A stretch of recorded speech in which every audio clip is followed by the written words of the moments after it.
Sekarang ini ada 2 orang. Di perspektif alternatif ini kan kita sudah diskusi berapa kali ya. Dan lumayan membuat geger lah ya dunia per-netizenan ya.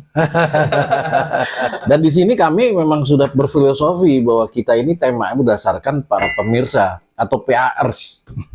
Nah, salah satu yang memberikan request tema adalah kita hadirkan di sini. Bukan begitu, Kang Muiz ya? Iya. Oke, selamat dulu Kang Muiz. Oke. Saya dengan kostum begini menyesuaikan. Karena generasi Z ya? Generasi Z lah. Z. Jadi kita pun harus wah. Kalau ini pas paket.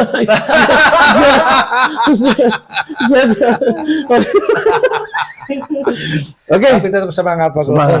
Karena definisi pemuda juga belum jelas. Betul. Iya kan? Belum jelas. Oke. Nanti itu pembahasan lebih khusus ya definisi pemuda itu. Ini deh langsung. Ya. Karena di sini requestnya banyak.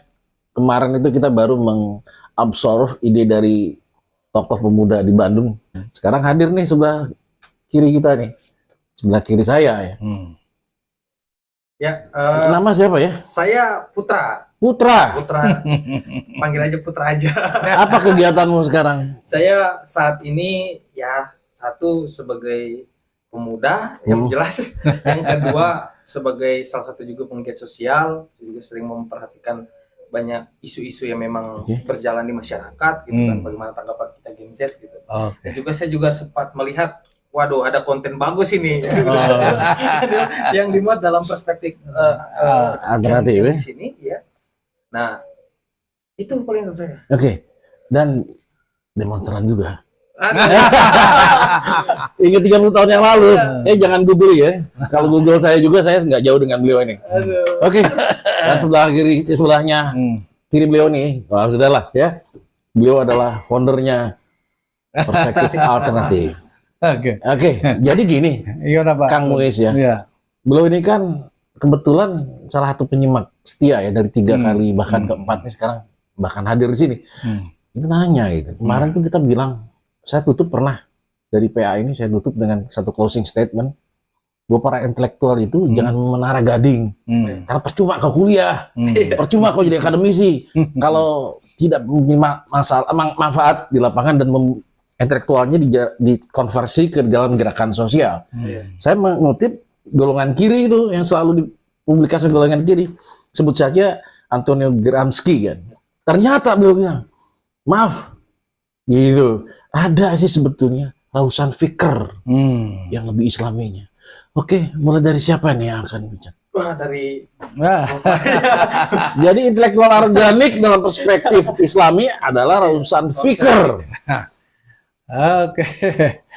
Terima kasih Pak Dr. Kun juga Putra ya. Iya, Saya senang sekali bisa hadir di Perspektif Alternatif dan kita memang butuh banyak orang-orang muda yang menjadi penggiat untuk perubahan-perubahan dalam berpikir ya, karena kita ini sudah tertinggal jauh. Jauh ya? Ya, tertinggal jauh dalam berpikir itu. Mengapa? Ya saya kadang-kadang di satu pihak saya tersinggung ya dengan ungkapan-ungkapan tokoh ya yang menyudutkan misalnya kenapa sih umat Islam tuh pengajian terus gitu ya? Kenapa sih umat Islam tuh lebih banyak aktif ya dalam hal-hal yang bersifat ritual gitulah ya, tanpa memikirkan kemajuan gitu ya. Padahal umat Islam itu sendiri kan butuh kemajuan. Dan setelah ada kemajuan ini, yang sebagai penikmat kemajuan itu bukan hanya orang yang menemukan kemajuan, tapi orang Islam juga menikmati kemajuan. Nah ini ya, jadi kadang-kadang kita ini menjadi maaf ya, tidak konsisten lah kalau tidak mau disebut munafik gitu ya. Ya tidak konsisten gitulah. Di satu pihak kita itu seperti Pak Kun bilang kemarin alergi ya terhadap filsafat, terhadap ya kan. Kita lebih mengedepankan seperti Agim katakan ya, jagalah hati gitu kan. Jangan kau menodai. Jangan kau menodai ya. Nah sekarang yang menodai hati itu apa? Saya bertanya. Ada bisa menjawab nggak? Iya. Yang menodai hati itu cara berpikir. Betul. Oke. Cara berpikir kita. Nah, Makanya saya tadi agak sedikit ini ya, tapi nggak apa-apa lah, itulah dinamika ya. Dinamika. Ada yang mengatakan masih ada yang mengatakan, dan memang banyak yang mengatakan bahwa hati itu instrumen, gitu kan? Makanya tadi ada dikatakan ada perbedaan antara akal dan hati. Padahal hati itu bagian dari akal. Hati nggak bisa memutuskan sendiri. Hati itu nggak bisa memutuskan sendiri. Hati, rasa, seperti saya katakan kemarin, ya kan, akan liar ketika tidak ada kontrol berpikir yang benar. Ya kan? Itu. Ya. Jadi hati itu tidak independen. Oke. Nggak ada. Kalau kita belajar psikologi, nggak ada tuh dalam psikologi bicara hati itu secara independen. Iya. Hati itu bukan independen. Hati itu, ya kan, merupakan bagian atau unsur dari cara kerja otak kita. Oke. Dia hanya sebatas mengafirmasi aja. Nah, afirmasi. Ya kan, menguatkan aja. Jadi artinya bahkan bukan afirmasi dalam arti hati yang menguatkan pikiran, ya kan? Justru ini merupakan justru hati itu, ya kan? Kalau tidak ada afirmasi dari akal, ya kan? Maka hati itu akan menjadi, makanya kan gini ya. Kalau di peribahasa ya, apa namanya, cinta itu dari sawah turun ke kali gitu kan? Iya. Sehingga dari mata turun ke hati. Ya kan? So sweet. Sarangnya. itu salah itu kan? Jiwa muda kan di sini. Ya kan? Jiwa muda.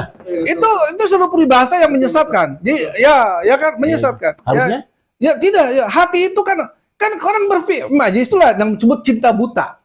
Karena hati saja yang berbicara tanpa lewat berpikir yang sehat, berpikir yang jernih, maka hati liar. Nah, kalau hati sudah liar, ya kan, seperti tadi kata cinta tadi kan, jika cinta telah melekat, tikotok pun terasa coklat. Gitu, kan? Betul tidak? Betul. Jika cinta telah iya kan? Iya.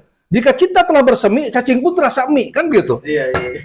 Itu akibat otak. Makanya banyak orang terjebak dalam percintaan, terjebak dalam pengambilan keputusan karena karena akal sehatnya tidak berfungsi. Dalam bahasa kata dia, makan tuh cinta. Berarti begini ya, Prof. Oh, ya gimana? Jadi, sepengetahuan saya, Ya nggak apa-apa. tolong dikuatkan. Keluarin aja semua. Ya boleh silakan. Mungkin bahasa tepat yang memang harusnya dikonsumsi masyarakat adalah bukan hati. Tapi kan kalau di otak itu ada yang namanya otak kiri dan otak kanan. Itu ya pasti. Bukannya hati kan? Bukan. Ya, otak kiri, otak kanan juga adalah hanya memang spesialisasi ya dalam apa namanya, Perry Walcott mengatakan itu. Kemampuan dan ciri khas dari otak kiri. Tetapi yang harus lebih kita ketahui adalah di dalam otak kita itu ternyata bersemayam berbagai kecerdasan.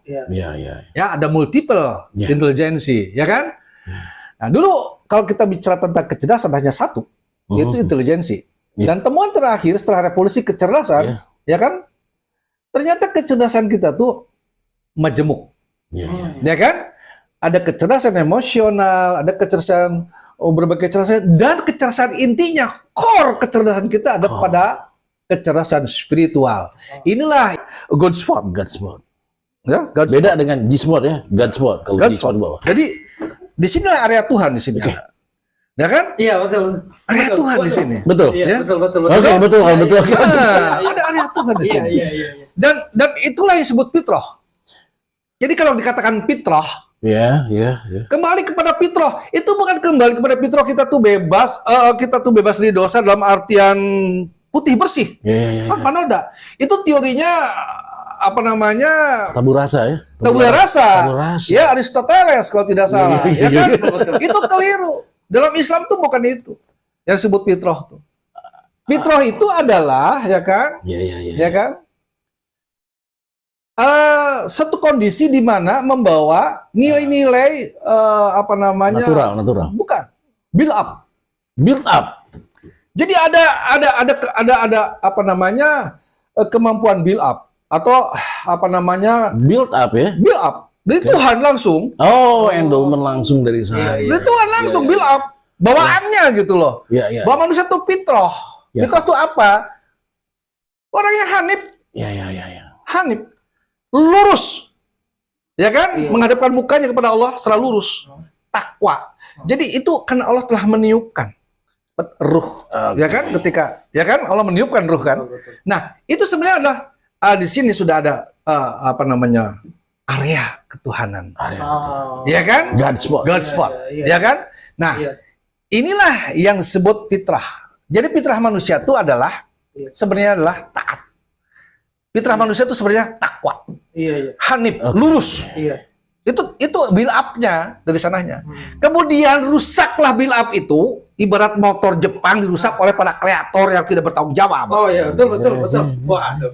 Iya kan? Betul. Seru kan? Ya, kan? Jadi rusaknya fitrah itu, ya kan, oleh lingkungan. Makanya kata Nabi itu apa? Ketika manusia ketika manusia lahir ke dunia itu dalam keadaan fitrah.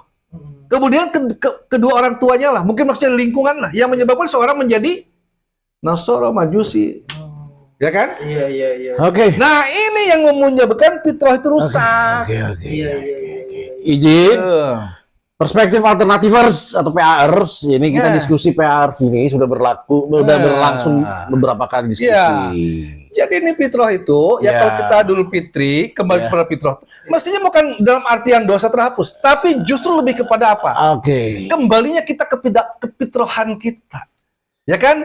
Menjadi orang yang taat, takwa. Makanya la'allakum tattaqun, la'allakum tashkurun, kan? Jadi kembali menjadi orang yang bersyukur, menjadi orang yang bersakwa. Bukan berpikir tentang dosa, enak amat. Ada syarat loh, syarat dan ketentuan berlaku. Kan gitu kan di dalam iklan-iklan itu kan? Ada pengampunan Allah, tapi syarat dan ketentuan berlaku. Apa? Ketika Anda kembali kepada fitrah. Fitrah itu build up. Iya. Build up-nya manusia itu apa? Diciptakan Allah itu dalam kondisi yang takwa sebenarnya. Ketaatan itu kemudian rusak karena lingkungan lewat pendidikan yang salah. Inilah perspektif alternatif. Jadi makanya kita ada gitu ya, Pak. Banyak yang mengartikan salah, keliru, sehingga ya itulah tadi ya, seolah dia tuh bebas, fitrah kembali kepada dosa kita terhapus. Kan itu. Jadi ini lebih instan aja semuanya itu. Tema kita dikaitkan dengan Rausan Fikr.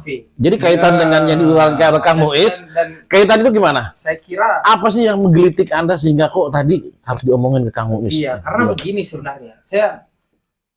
Kami lah, kalau saya bilang saya dong kayaknya saya merangkum diskusi-diskusi yang sudah terjadi kemarin-kemarin bahwa ya berarti sejalan mungkin tadi kemunduran pemahaman kita soal banyak hal ini itu diakibatkan oleh lingkungan. Bahkan hari ini Gen Z seperti saya pun kadang bisa dibilang kita bisa termakan ucapan-ucapan yang tidak bisa dipertanggungjawabkan. Betul.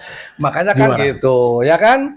Kemarin kita udah bilang bahwa manusia itu tidak akan tahu tanpa diberitahu dan mencari tahu. Masalahnya adalah ketika kita hanya diberitahu saja bisa sesat. Karena banyak informasi yang tidak berkualitas. Inilah pentingnya dikonfirmasi lewat mencari tahu. Ada istilah garbage in, garbage out. Sampah masuk, sampah keluar. Kaitan lagi Rausan Fikrnya. Gimana?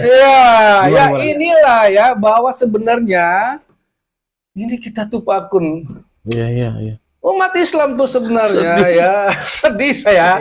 Sebab banyak ya alat Al-Qur'an diantaranya yang sebenarnya Al-Qur'an ini sudah menjadi landasan yang kuat untuk membimbing manusia atau orang-orang Islam itulah untuk mencapai peradaban. Cuman ini potensinya nggak muncul. Potensi apa itu?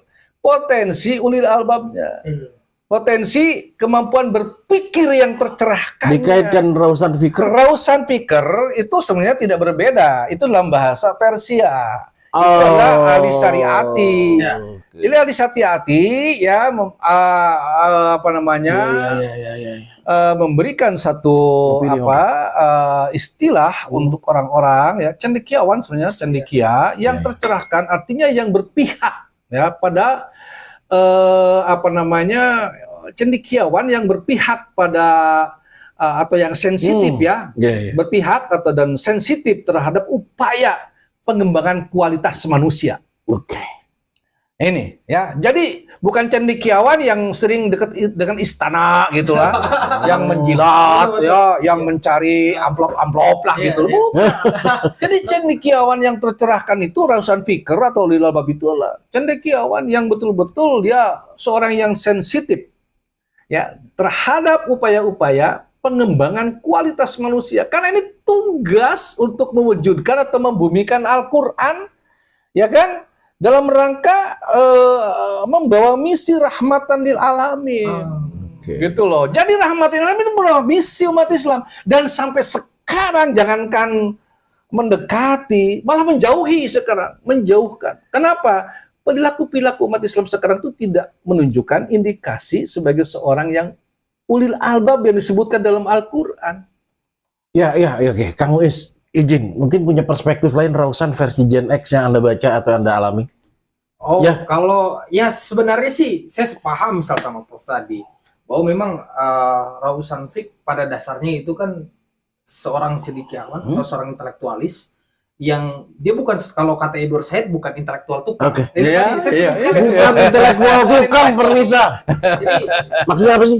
Ya kalau bahasa yang paling kasar dia melacurkan intelektualitas. Melacurkan. Dia guna untuk dasar Gen X. Sesaat gitu. Nah, bagi kami misalkan, kami ini kan memiliki kadang gini. Kita punya pemahaman kadang ya karena namanya masih muda ya, mungkin agak sedikit keliru atau seperti apa, iya, masih muda. Kita tidak tahu. Karena ya tadi saya juga sejalan, nggak ada kebenaran absolut misalkan, ya semua itu bisa kita benturkan lah.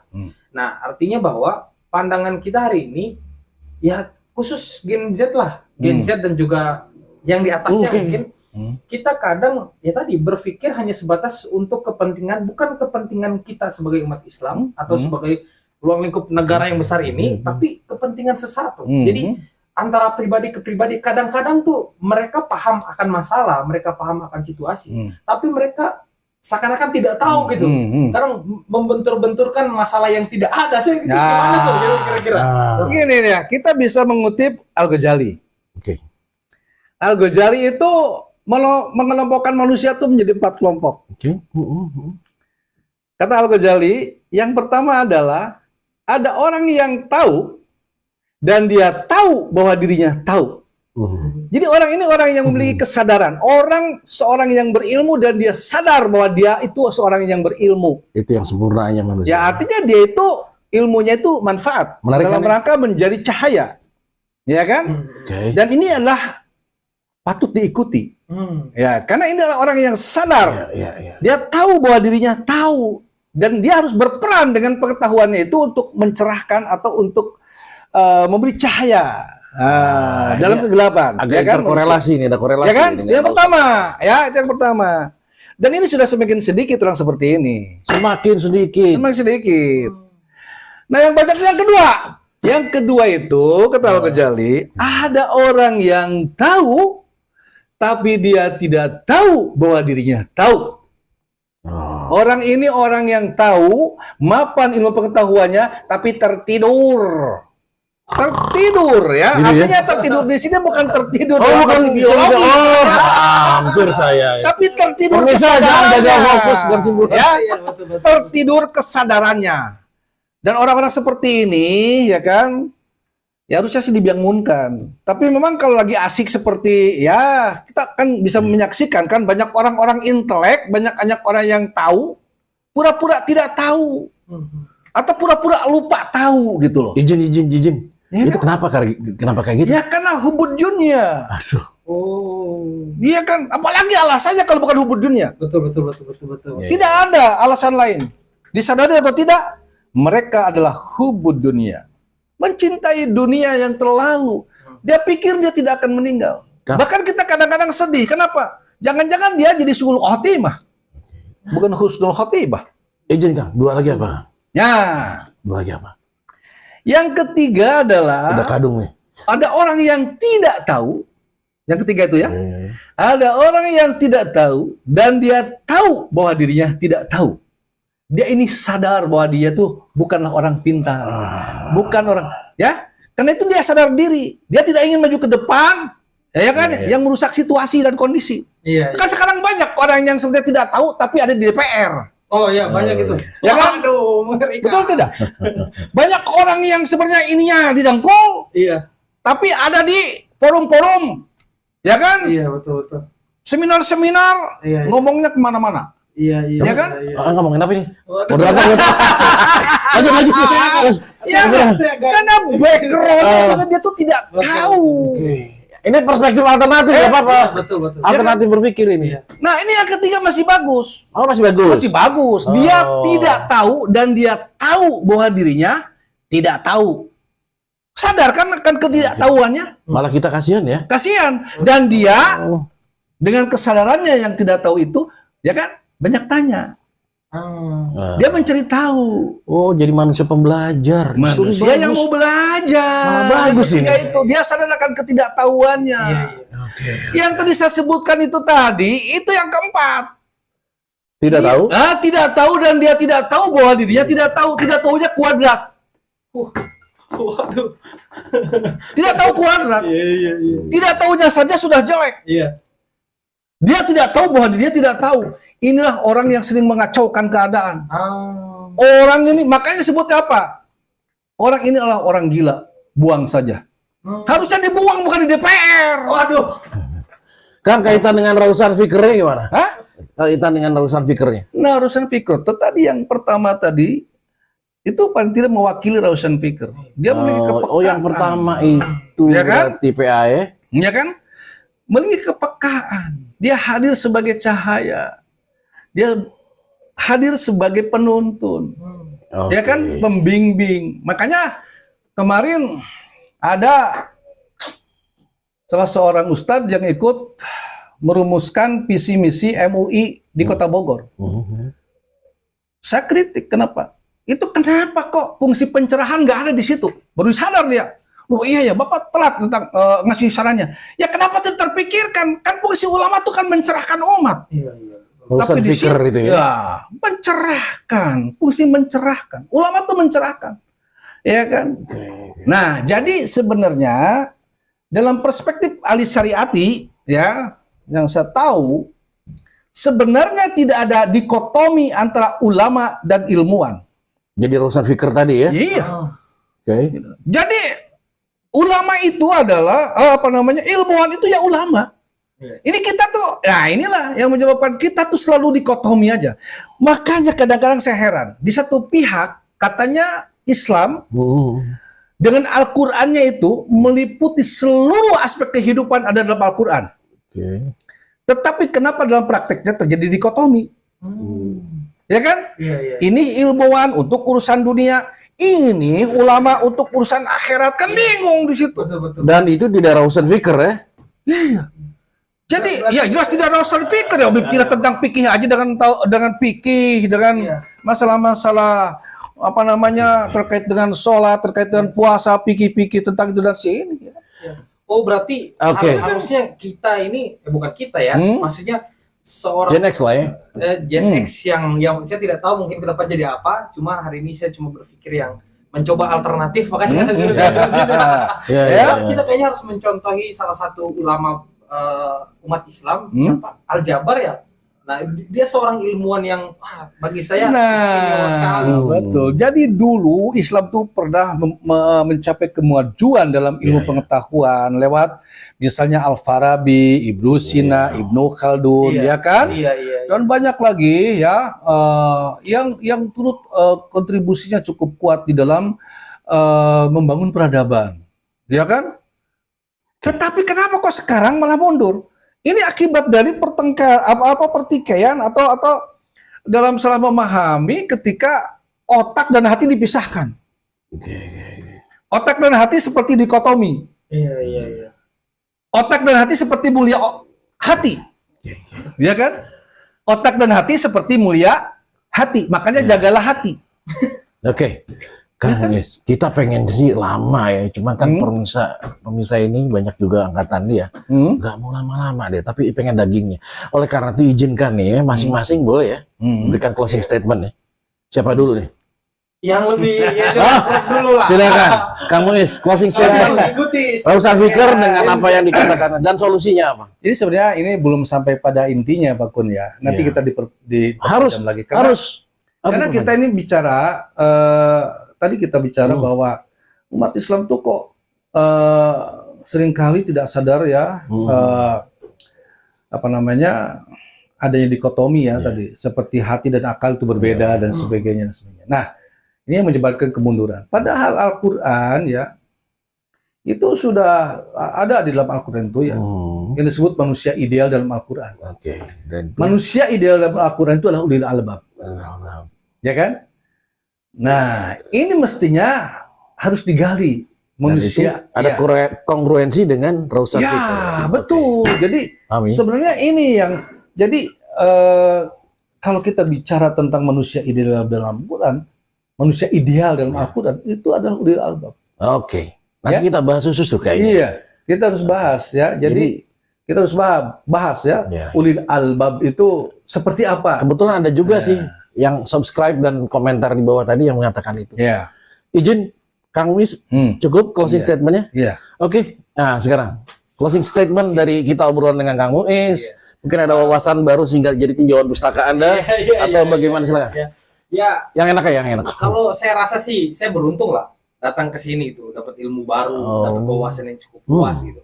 Karena memang kami dari Gen Z ini generasi muda lah, kita muda ini kadang ya tadi misalkan kita mau hal yang memang cukup pragmatis tiba-tiba ada gitu, tidak melalui proses yang panjang, bahkan sampai pada titik di mana kita bisa diadu domba lewat ucapan-ucapan tidak benar tadi, bahkan sampai pada titik yang paling fatal yaitu kita hari ini apa ya bisa dibilang tidak punya karakteristik sebagai anak bangsa yang baik. Kita ngikut apa budaya-budaya luar terus dari barat. Kadang kita nggak pernah berpikir bahwa justru dari apa namanya budaya Indonesia ini kan cukup luas. Oh, kita pemikir bangsa ini banyak.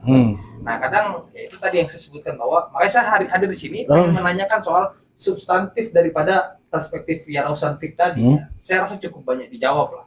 Nah, ya saya berharap sih channel ini besar ya. Oh gitu. biar banyak lagi anak muda yang bisa Tergantung pemirsa mau berbanyak apa enggak. Subscribe dong, subscribe. Dan terakhir dari saya mungkin ya Solusi untuk menjadi Rausan Fikir itu menurut Anda, ini pengkader juga soalnya. Kadernya banyak yang menjadi, dia nyanyi begini. Profile gimana?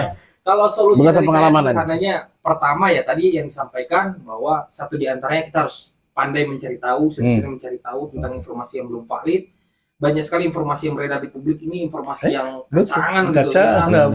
Ya nggak jelas gitu. Dan ya tentunya buat kita harus punya sebagai pemuda ya harus punya filterisasi diri yang kuat. Karena kita bagaimana kita mau misalkan anak-anak muda hari ini yang dipersiapkan untuk generasi emas 2045, bagaimana kita bisa menikmati posisi Kalau cara berpikir cara berpikir kita dangkal. Kalau bahasa Prof diskusi tadi dungu lah gitu. Nah, paling kalau dari saya Oke. Ada yang ingin di closing lagi atau ditambah? Terima kasih. Oh, kalau tidak ada akan dibahas dalam sesi berikutnya. Berat juga jadi moderator di sini. Inilah ciri-ciri perspektif alternatif. Anda boleh berbeda, tapi boleh juga sama dengan kami. Hak Anda. Penting kan perspektif alternatif? Oke.